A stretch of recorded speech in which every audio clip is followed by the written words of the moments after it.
Good morning. You're listening to the War Update InfoPod, a clear look at what has changed overnight and what it might mean.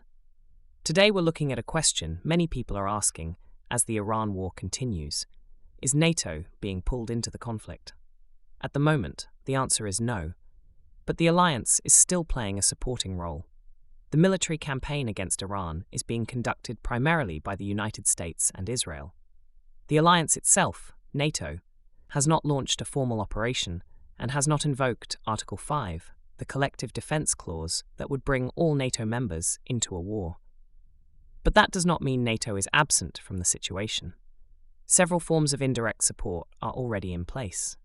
First, there is political backing. Many NATO governments have expressed support for the strategic goals of the campaign, particularly limiting Iran's missile capabilities and nuclear ambitions. Second, NATO's defensive systems are active.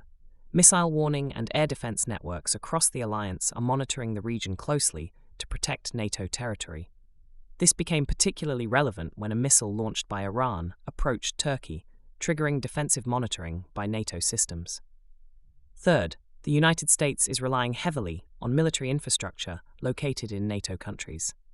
Air bases, logistics networks, and intelligence facilities across Europe help support American operations in the Middle East. These installations are not part of a NATO war effort, but they are essential to the broader military system the United States uses.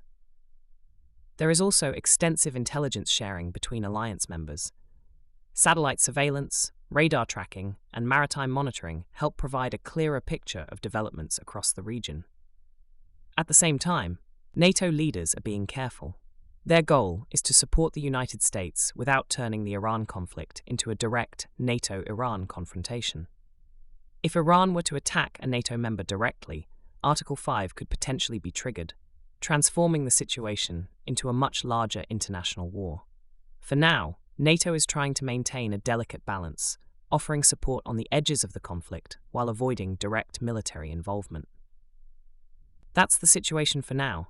You're up to date, and we'll watch what changes next.